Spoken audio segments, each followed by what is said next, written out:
represent about 375,000 people for each person, so almost 750,000 between the two of us. So we call our combined district the corridor, which if you look at it geographically and how we would sell this as far as a business tool to bring more commerce to our area, we call it the corridor.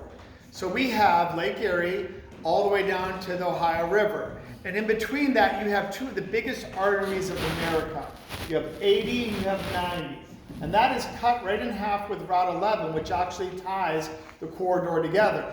So when Sean and I first became friends, it was right after I got elected. Sean called me up and asked if we could get some lunch together. I'm a Republican, Sean's a Democrat. And we talked at that first lunch about how disgusted we were with the country, about how everybody fights and tries to destroy each other and nobody actually gets anything done. So Sean, it was actually his idea from the very beginning, instead of us fighting each other, why don't we try to work together? So from day one, before I was ever sworn in, I had every intention of reaching across party lines and getting the job done. So when I first got into office, the hardest thing was the Ohio budget. And it was there as soon as it happened. That's a $143 billion budget. So that's a lot of money. I was on 5 different committees. I'm still on 5 committees. And some of the committees like energy and transportation and government oversight were really overwhelming. So I used Sean as a mentor to really help me through some of the trials and tribulations and the pitfalls that were involved with that.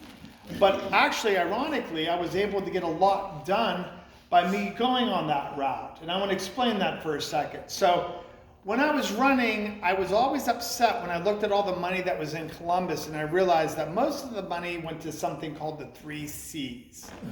Columbus, Cincinnati, and Cleveland. And I felt for being in Youngstown all these years and being a part of the store, in 103 years, this area giving everything to my family, which is why I do this, because now I'm at the age of 50, I want to give back. And when I look at all your tax dollars, that all you people in here have been paying your whole life, and it goes to Columbus and it stays there. Oh my God, I can't live with that. I can't live with them taking your money and building up Columbus and building up Cleveland and Cincinnati and forgetting about us. So when I started talking to Sean about that, he agreed with me. He said, this is absurd. So instead of me just being one voice or him just being one voice, we became 2 voices. Now in Ohio, there's only 33 senators, okay? And let me just give you a little example. And I do get a little long-winded, so Sean's going to probably pull the plug on me in a second. So I just want to get some... I got the timer. Yeah, you know, that's Italians. We move with our hands and we talk a lot. So one of the things that first happened was this big budget, like I mentioned. So in the budget, we saw that there were a lot of unusual things going on. We noticed that the lower chamber, the House of Representatives, they really had their hands in the cookie jar. And we noticed that the Governor DeWine had a lot of ideas on how he wanted that budget to be spent.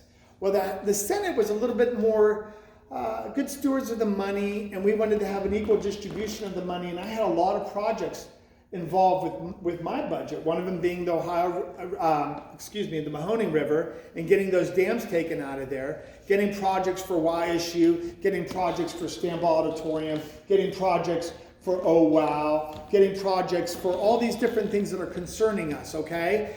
And Sean had a lot of different projects for Trumbull County, whether it's in Liberty or whether it was Yankee Lake. He could go through these downtown Warren. And we did not want that really taken away from us. So the president of the Senate says, you know what?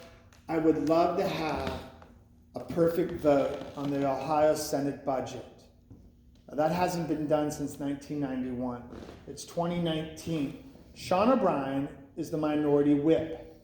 So it's 2020. I like it. We're going to switch jobs. I love that. So it is 2020. But in 2019, when we were doing the budget, we reached over to Sean and we said, what do you think about some of the Democrats getting on board instead of just voting no?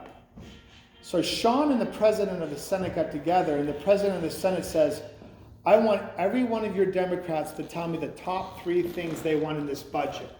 So Sean went to his caucus, and 9 out of the 33 members on his side gave their 3 requests. Now normally, if your party's not in power, that's not granted to you. because the budget's going to pass without their votes or not.